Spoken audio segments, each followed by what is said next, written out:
So far, naging off-season mo ngayong after yung first rookie ng rookie season mo? Sobrang mas naging exciting after ng rookie season ko last year. Wala, parang nag-enjoy lang ako Parang just doing my routine every day, workout, skill work, with post-nito simple grind.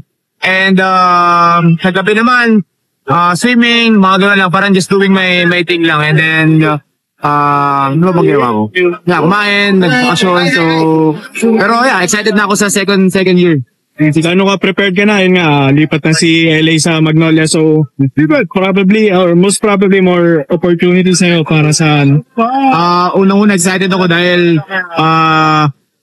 dahil sa hindi lang sa posisyon na nawala. Kumbaga nadagdagan kami ng isang flying A, like my tito. So, I'm very excited for that na kumbaga magkasama na kami sa isang bahay. So, mas madali sa akin, mas naiintindihan ko kung ano pa yung kailangan ko ma-improve or kailangan ko madagdag sa skills ko or ano mang pwede ko matulong sa team.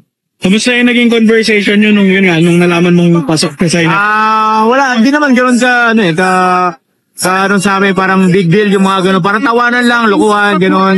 Pero syempre, deep inside, sobrang ng puso na dalawang kabaryetos ko kasama sa Ginebra. Sa Ginebra pa, especially Ginebra. So, looking forward sa second season ko with my uncle sa gilid ko. So, tingnan natin kung ano mangyayari.